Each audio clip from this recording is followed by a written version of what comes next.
All right. Hello, fellow people on the internet. This is Player Toons. I'm your host for today, Fearless Soul. With me, I have my guest host. Wondering if he'll introduce himself this time, too. Hello, my name is Duck McGavin of Player 2. All right. Today, we're going to continue our discussions on well, I wouldn't call them the two hottest animes out, but they're up there. They got high production values, and yeah, their story's great. I don't know if Not I'd like, call Samurai Jack anime per se. well, it's close enough that it's an adult cartoon. It's not really for kids. Yeah, but Family Guy is also not anime. Yeah, true enough. All right, we're talking about a cartoon and an anime here that are both very high on every anime or cartoon watcher's priority list. Most Today we're certainly. going today we're going to discuss some bullet points that I came up with right off the rip, and I'm hoping that my co-host here will indulge me for a while I do this. I'll do what I can. All right. The first thing I'd like to discuss is if you think little Deku is going to be able to beat Icy Eye Todoroki. I think it's not so much a question of if he's going to be able to beat him, is he going to be able to beat him without pancaking him? Yeah, true, because he's got all that super strength and enough to create wind force, tornadoes and stuff. So yeah, he could probably blow away that little ice storm he's got going. Yeah. At the same time, Torodoki, or however you pronounce his name, could probably put a nice wall behind him to Yeah, stop it. he hasn't I think even. my main thing is that with a lot of Deku's fights, at least until we see him really come into his fold and go against people who can take his full strength, it's going to be a lot of him using his head more than his fist. It's not like he's got a choice. He can't just go around beating On the people bright down. side, the 9 people before him, including All Might, do seem to have his back, or at least his fingers. Yeah, that was pretty crazy how he managed to beat that guy's mind control by s- having some kind of vision or something. Well, And he needed then, a shock, just like when Monkey Boy got his shoulder bumped in the second round. yeah, but all his shock seems to have been internal. Yeah. So I was wondering about that. Was it just a vision he had of the previous users of All for One? Honestly, from what it sounds like from All Might's perspective, is I guess kind of sort of like a remnant of the old heroes. Yeah, and I was wondering about that a lot when it Kind of happened. like, have you ever looked in the mirror and seen your mother and father in yourself, if only for a brief moment? True enough. It was like that, some remnant of them, in your genes. Hmm. And he literally swallowed a hair from him in order to gain his powers since he had no quirk. And that was basically his genes going into his body. So whatever remnants of the past heroes that used that particular superpower had, it was overridden into his genes now. Yeah. And I guess that's what helped him overcome the brainwashing that he went under, because he wasn't even able to break it on his own. So he needed some kind of external shock, which he didn't get because nobody was near him. So he had to internalize a shock, which I think was way too convenient in that particular instance. I'm just But more worried about how unstable Todoroki is. oh, Todoroki? How do you pronounce his name? Icy Hot. I'm just gonna keep calling him Icy Hot. That's it. yeah, I give up. Icy Hot. let's just let's just call him that. Well, Icy Hot does seem somewhat unstable. He seems to be unable to deal with his own father. I mean, he even said sorry to his opponent because everyone could figure out, yes, he's going to win. Duh. But the way that he did wasn't showboaty or anything. It was just him briefly losing control and being like, I am so mad and you are in the way. I am terribly sorry. Yeah, it proves that he does have the heart of a hero. At least he's just He's just suffering from a lot of angst right now because he Yeah. doesn't want to be like his father. Yet at the same time, he seems to, have a certain amount of animosity even towards his mother. No, I think he loves his mother.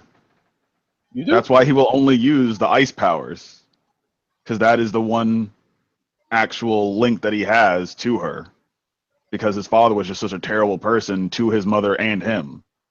The best His way I father. could, the best allegory I keep going back to when it comes to him is, have you ever watched one of those terrible reality shows where they have the young beauty pageants, where you have these little girls and basically you have the mother who's like, I was never beautiful in my life. I'm going to make my daughter beautiful. I'm going to live through her. Yeah, that Kind of living like that, vicariously. but with, icy hot. Yeah, that's how his father's trying to do it. He could never beat All Might, so he's trying to groom his son to be able to do that for him, Hmm. to He already surpass him. knows, he's like, I am not good enough. I will make something good enough and I will beat you with the power of genetics. And that's the only reason he married Icy Hot's mother, which makes him appear to be scum. Absolute But, scum. yeah, but kids are not made to just uh, be bargaining chips in whether or not you achieve a power game supremacy or not. And Everyone wants more power. everyone in that show does want more power, but he's going about it the wrong way. Yeah. On the He, bright he, side, good on his son for, not being on the same side and going against his father and showing, hey, that you did not need to make me for me to be good. You could have married someone that you would love, and I could have been just as powerful. Or your offspring could be just as powerful. and I It think doesn't he need only, his father or his father's power. I think he only told Deku about his life story though, which made him react kind of weird to it because he only said that he would beat him, regardless of whether or not he had to go through all that stuff. But his own mother splashed hot water in his face and scarred him because she was so sad about being married to that jerk. Yeah. But like you said, his only link to her is through his ice powers, and he refuses to use his fire powers because he doesn't want to be like Well, he his father refuses at to all. fight with him. He did use them in the match to melt his opponent. Yeah, but I can imagine it's only like a small fraction of what he Oh can yeah. actually do with it. It's just more of like, hey, this happens to help, and as long as I'm not using it to fight or win, it's permissible. Yeah. Well, his angst and family troubles aside, he's gonna have to find a way to overcome all that if he's gonna beat Midoriya. If he's Yeah. gonna beat Deku, he's gonna have to find a way to get past all that and forget about what his father told him about using his powers or whatever. Because if he doesn't use his full power against Deku, it's going to be a pretty short fight, regardless of whether or not he uses his powers or not. Honestly, I Because the think he dude's probably smart. win with ice. In an odd way, I honestly kind of hope that he wins. Speaking of Deku, what do you think about All Might's remaining time as a hero? He said himself that he was only able to use his powers for a full hour before they started to fizzle out on him, right? Yeah. So what was his limit before he, got destroyed by one hero and got his stomach all messed up and stuff? You think he was able to use his quirk like continuously all day long or something? Judging from what it seemed like, it was probably somewhere between 5 to 8 hours at most. So he can maintain his form as All Might for 5 to 8 hours before he had that I think injury. he's been reduced to at least 15% of what it was before. I would say roughly And 15-20%. that 15-20% means that his physical strength, even in his hero form, is less than it was at his prime. No, I'd say he's still got the same overall strength. I don't think his strength is dwindled at all. It's just the fact that he can't maintain it. Oh, you don't think so? Oh, Well, take I, for instance like this. You have long distance runners and sprinters. A sprinter trains himself to go very fast to a very short amount of time. A long distance runner is more stamina, go as far as possible. And basically he's gone from basically having the speed of a sprinter and being a marathoner to having the speed of a sprinter and just basically having that sprint. Still the same speed, but for a shorter duration.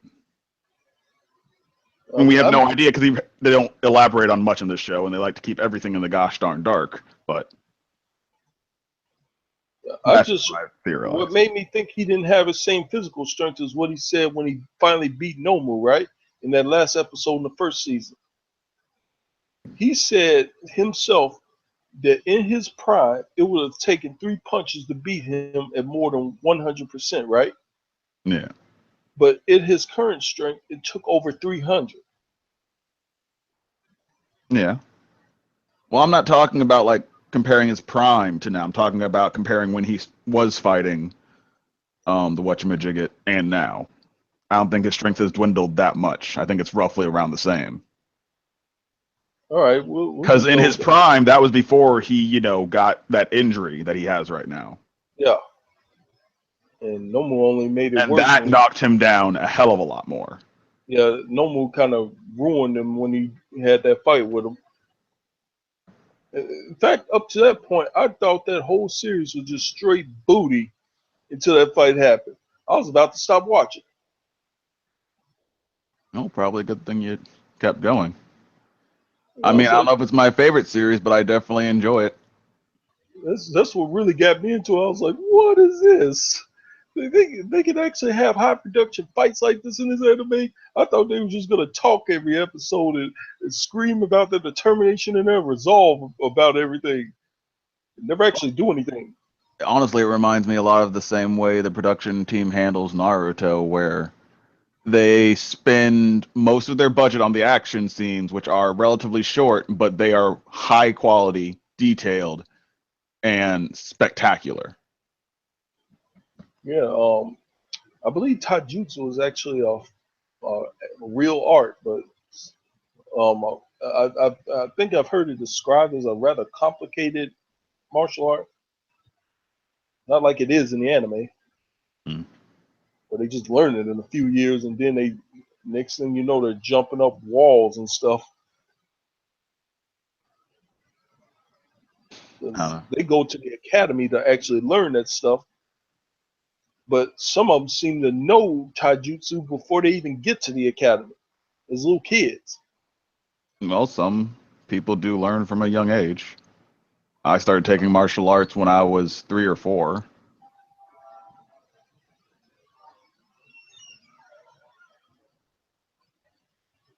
All right. We're gonna segue into our next point. I keep getting interrupted here.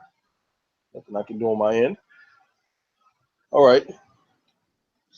Speaking of the flow of things, how do you like the direction of the anime so far? Overall, I'd say I like it. I have a love-hate relationship when it comes to tournament arcs, because 9 times out of 10, about halfway through the tournament, something goes terribly wrong, and then we have to save the world. At the same time, I do kind of enjoy, like, when it comes to tournament arcs, I would say definitely my favorite would be Yu Yu Hakusho's tournament arc. Yeah, that was just full of action. Yeah. And as far as I remember, the tournament didn't completely go crazy up until you had to fight Mr. Sunglasses. Yeah, what's his name again? Shiguro? I believe so. All I know is my favorite fight was when he was fighting that Mohawk guy, and he beat him with brain power. Kind of. He headbutted him a lot. Yeah, Yusuke Urameshi isn't exactly known for his piercing intelligence. But I think the difference between that and My Hero Academia, well, My Hero Academia has taken the time to develop the characters. I believe they're not developed as much as something like Yu Yu, where you had all these other characters, side characters, who you got to know their backstory and where they're coming from and everything else. So you could have some more investment when they were all fighting. With this, it seems more like we're mostly coming from the perspective of Midoriya or Deku. Mm-hmm. And I'm not saying that's a mistake. That's fine. I'm just saying I feel like it's only 2 fights in, so I can't really say, but I feel like it feels like we're going to start missing out, and they're not going to pay attention to all the other fights as much. I mean, yes, some might see it as padding, but I would like to actually see how these fights turn out, and I hope we actually get to see more because we got 2 fights in 1 episode, and I was kind of hoping. I didn't know where it was going to go, but I was kind of hoping that the first fight would take longer. And that second fight was done. Well, as far as Deku goes, I would like him to start picking up in the confidence area, because anybody that gets super strength is not going to be that unnecessarily humble about it forever. True. That is a part of his charm. He never gets big-headed about what he's got as a hero. Yeah. He just relies on his intelligence, which is elaborated more on every episode, it seems. We know the kid's smart, but what else can he do? I think the best confidence you're going to get from him is something akin to like when Gohan fought Cell. Not so much confidence, but acknowledging your own power. Yeah, when Gohan fought Cell, though, his whole get down changed. He went from, man, I don't know if I can do this, to I'm going to destroy you now. Well, it went from not knowing if he could do it and then knowing that he had to do it. There wasn't a can I, can't I have to do this or everyone dies. Sure enough. All right. That kind of segues to my next point. We're switching to Samurai Jack now. Watcha. Yes, I'm going to do that every time. You can't stop me. I enjoy it, so no stopping coming from me. All right. And we got my favorite assassin, baby, coming back with the octopus legs. Got his new body back. Yeah. About that, did you not see him get his head blown off by Aku? Yes, but it was enjoyable. I enjoyed it while he lasted. Yeah, I mean, I thought he was gonna stick around myself, but then he gave Aku that bum Aku information. doesn't take kindly to failures or lying. Yeah, but at the time he knew that Jack didn't have a sword, but he got the sword back by the time he had no way to know. It took a long time for him to crawl his way back to Aku. Yeah, but that was just unfortunate. I like Scaramouche too, but he ended up getting it in the end. So that's just one less enemy for Jack to face in the end. Yeah, he could come back. I hope he comes back. I like him. I'm sorry. He's like my probably one of my favorite characters in the show. Yeah. Next to Samurai Jack, of course. I don't know what it is about Ashi, but she's a little hard to like. Yeah. Well, she's very ignorant to the ways of the world.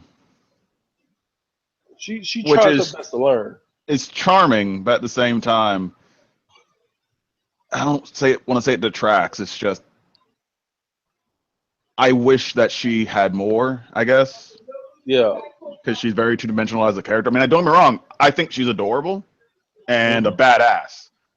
But she doesn't have much depth because with her upbringing was effectively to kill Jack.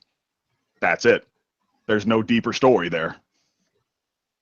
All her story and progression starts and ends with Jack.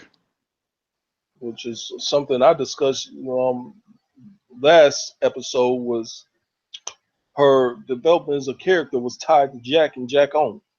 Mm-hmm.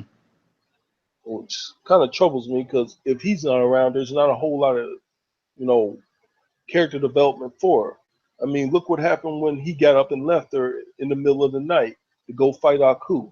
She got up and didn't even realize he did it, when anybody else would have been like, okay, he ditched me. He is her guiding light. Without her, she went her entire life following what she was told. She needs some sort of guidance, or else she doesn't know how to function. Yeah, true enough. She knew how to find them pretty quick, though. Oh yeah. He seemed to have gone quite a long ways to get away from her, and she was on him basically in no time. Well, they tracked him relatively easy when they first set out, so. Yeah, that's what scared me the most about those sisters, that you couldn't shake them. Nope. They would follow him everywhere he went and try to kill him. Single-minded. They had one thing to do. I mean, the Terminator had nothing on him. Mm-hmm. So, that being said, let's discuss Ashi's fate. She has been turned against Jack after she found out that her heritage is actually half Aku. Well, she knew. She had to have known.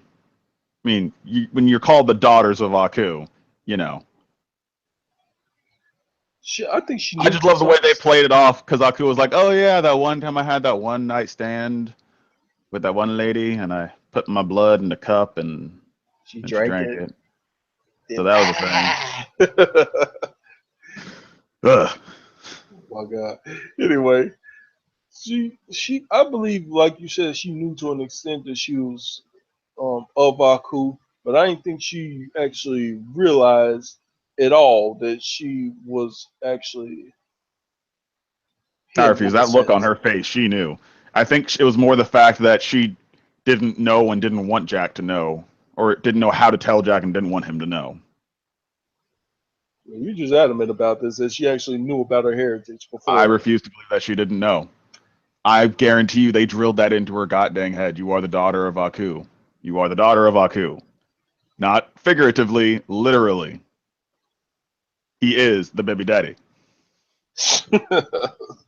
Well, I don't know what to expect at this point, because he turned her into a monster basically, and she fought him. And once he gave up trying to kill her, because he just, like he said, he didn't want her to become a memory to him like everybody else did. Yep. He just gave up, and Aku took the sword from him. Yeah. Uh, I would say, he could use the sword to maybe heal her somehow, but, without it. Ugh. that in and of itself is a dangerous process. You actually have to touch her with it, I think. I don't even know. I think Aku's going to know what to do with that sword. I mean, he can control time to an extent, so I'd imagine he just will throw it into a rift way into the far future where maybe the Earth itself doesn't exist anymore and keep It's it there. possible. At the same time, Jack summoned it through the universe. So, who knows if that would work. Yeah, the nature of that sword is still a bit ambiguous to me, because I think of it as a At first, I spirit thought it sword. was like a physical object, and then Hocus Pocus started happening in this season, and I don't know. Ah, That sword is I hate to say that it's more of a mystery to me now than it was before, but it just seems like it's some kind of spiritual weapon that manifests physically, depending on the wielder. yeah. If it wasn't Jack, it would probably be somebody else that will wield it as a spear or a scythe. I mean, I just wonder about that. I'm not saying, because, it's already been recorded, but I feel like the writers set themselves a trap because either way, it's going to feel cliche. Either A, she's going to have to die by Jack hands and it's so tragic, or of course, he's going to have to save her. Either way, it's going to feel cliche. I'm still going to enjoy it, but it's going to feel cliche. Yeah, I'm wondering if the sword itself, is it going to be instrumental in defeating Aku, or are they going to go completely left field and something else is going to take place to defeat Aku? Because first season when Jack got close to beating him, he just tore a portal open in time and threw him through it. And you know, I suppose all he had to do at that point was just wait. And time caught up with Jack. He was in the future where Aku ruled. There was nothing left of nature or anybody that could help him except Well, the that Scotsman. sword's really the only thing that can do anything to Aku. So without it, he just doesn't work. I mean, we haven't seen anything else that actually hurts Aku. Everything else is just a slight bother. Yeah, I mean, the Scotsman had a birth an entire army, 300 style, came to his doorstep with tanks and swords and what have you, and he literally rolled right over him. I love that Scotsman. Aye, laddie. I do wonder what his spirit is doing now that he's magically attached to a broken sword now. Making ghost babies. Oh. That would probably be slightly more effective than actual babies he made. Those Scotsman's daughters he gave birth to were hot. I'm sorry, I like them big, immature. That's perfectly fine. I'm noticing a theme to these talks that we have. So, that being said, let's wrap this up by asking one final question. All right. Do you think Jack is going to be able to beat Aku this season, or are they just gonna bullshit us out for another season and have another ending that we don't understand? I wouldn't mind it ending this season. And the way that they're going, I'm not sure like if it's going to be ending this Saturday. That's going to be really quick and it'd be a real shame. Yeah, because Ashi Jack is pretty much canon to anybody that's watching the series like we are, but her ending up in the past of him, I wonder how that's gonna work out if they no longer have an enemy to fight and they just live out the rest of their lives in peace. Yeah. Is he gonna take over his father's position as a daimyo and rule a territory? After all that nonsense, I'd just try to go out to the country and just exist. Done with everything. The only problem is if he defeats Aku, is his aging gonna come back? Is he just gonna be an old man, or will he just start to age from that point?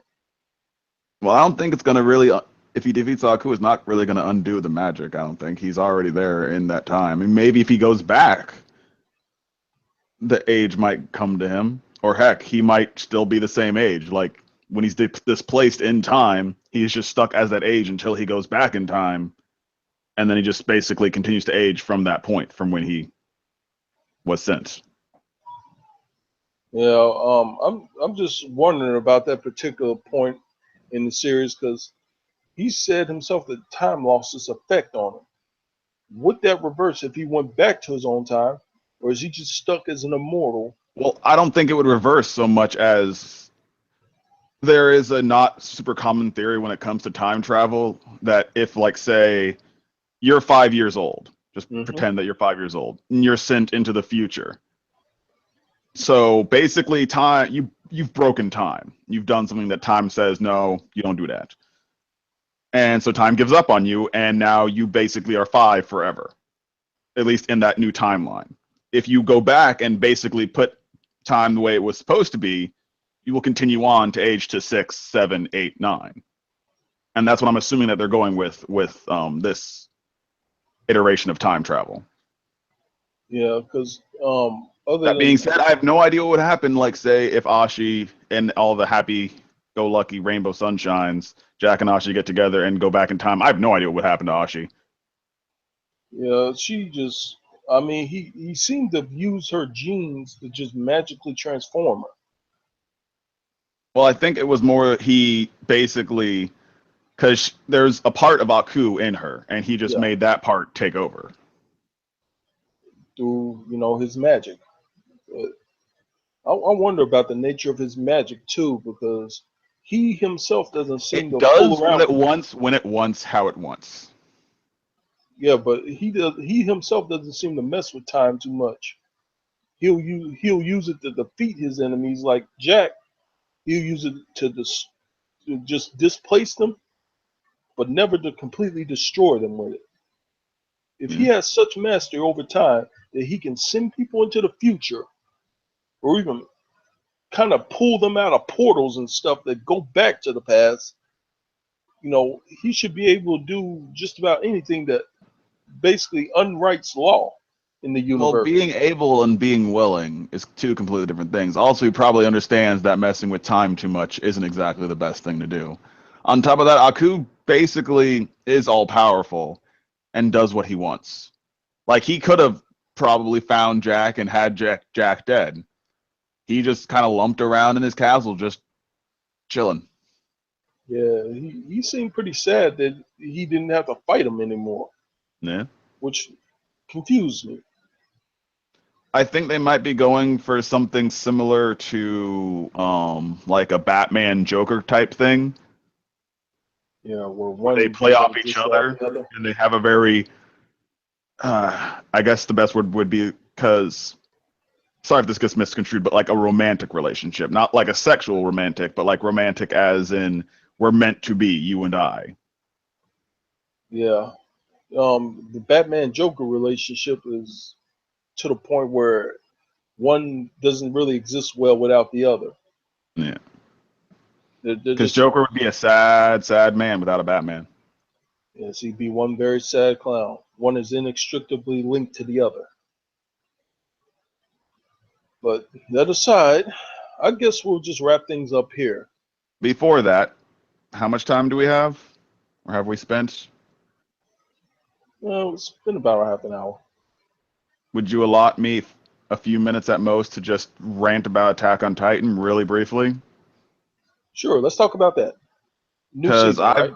I've been watching the second season, Mm-hmm. and I think I'm at the point where I'll keep watching just to see what happens, but I honestly don't care. I mean, everything is such a cliffhanger with that series. I mean, Well, it's a cliffhanger, and just I understand Aaron as a character. I understand he is, even a friend of mine told me that he is an angsty kid, and maybe I'm turning into an old codger. I don't know, but I'm just tired of his shit. Like, all the characters around him are well done and well made and everything else, but in the latest episode, literally all the conflict. I'm not saying words would have fixed it, but at least us as the audience might have more information if he would have handled that in a much better way, as opposed to, and again, also his sister did some rather brash things as well. Just generally, the series kind of irritates me with people being brash and impulsive yeah, and well, not really using the whole thinking thing. yeah, they're trained to be fighters more than anything else, and that's how they grow up, knowing that they're on the brink of extinction, hiding behind a wall that gets ruptured every now and then with these giants who, for all intents and purposes, are immortal.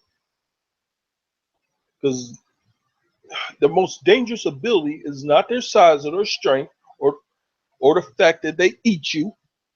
It's their regeneration. You can't kill those jokers easily.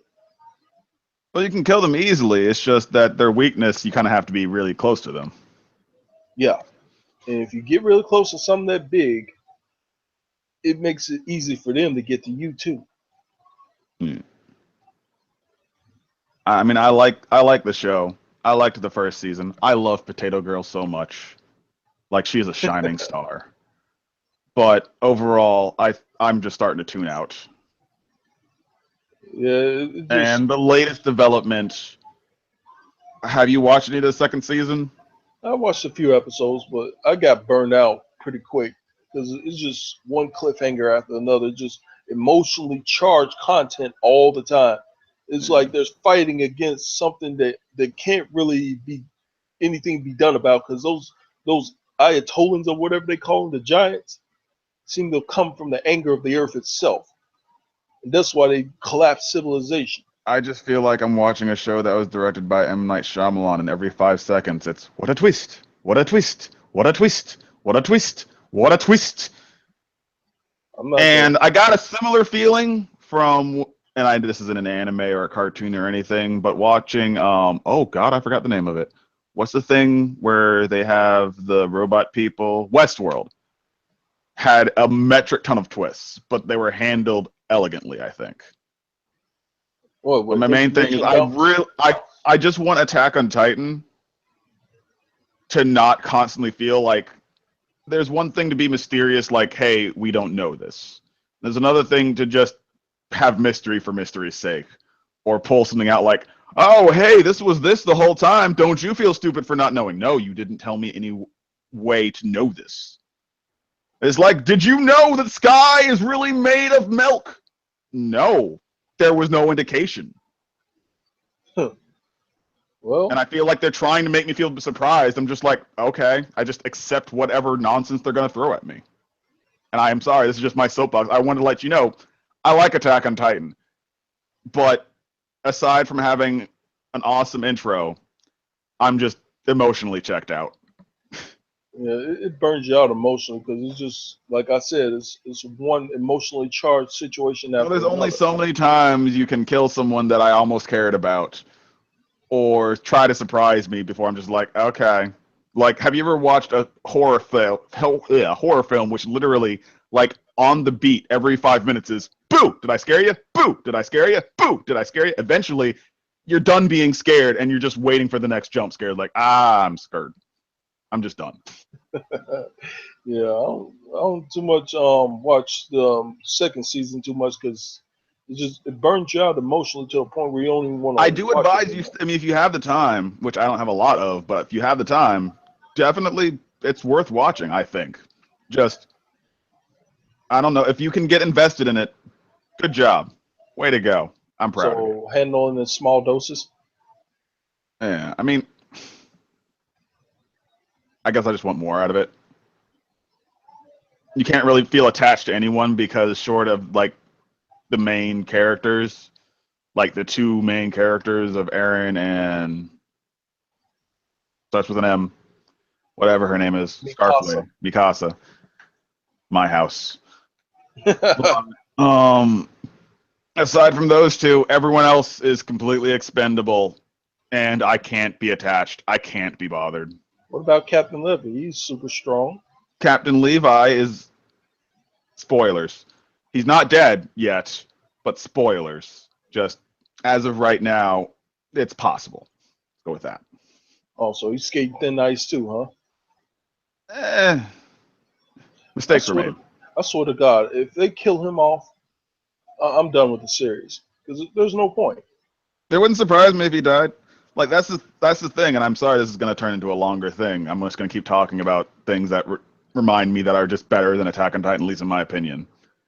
You have, all right, in this thing, you acknowledge that everyone dies all the time ever. Can't get attached. Then you have, oh, I'm going to feel like such a terrible person. You've watched Full Metal, right? Full Metal Alchemist, Yes. Brotherhood version. Either one. This happened in both. The All right. guy who Greed killed in the phone booth. Oh, what's his name? It was Lieutenant. Yeah, it's Maze Hughes. Yeah. That guy, you spend a good chunk of time getting to know. He's lovable. He's a wonderful person. And I believe he was going to propose to someone or something. I can't remember. His Either wife. way, it was sad as hell. And because you got to know him through Al and Ed and really get attached to him, when he died, it was heart-wrenching. It was horrible. Yeah, it almost destroyed me. And Maze. and watching not the latest episode, some pretty cool characters are like, oh hey, I like these guys. I hope they don't, and they're dead. And I mean, I felt something that might be akin to sadness, but it was more disappointment, I guess. Just been like, oh, I shouldn't have liked you. It's the same thing like Game of Thrones now. I mean, I love Game of Thrones, and I will say Game of Thrones is probably better than Attack on Titan. But if someone dies in Game of Thrones, I'm like, oh, shame. Shame. Yeah. Shame. It almost feels like you got cheated on. Like, You haven't watched Game of Thrones, have you? You didn't get the joke, did you? No, Disappointed. I've never watched one season of that stuff. You should consider it. It's actually a really good show. But this isn't live action talk. This is Plyr toons, and I'm gonna stop ranting now. If we want to end this, we can. I apologize. I gotta speak my piece on Attack on Titan. Good show. Just Stop trying to make me care about characters that you're going to kill in 2 episodes. Please. It's not going to work.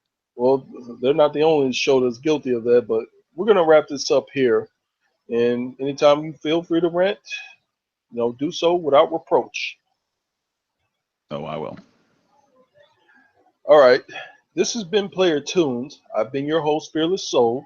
You can find me on YouTube, Twitch, and Twitter as Fearless Soul. And this has been my co-host. And I'm wondering if he'll give me a shameless plug or two.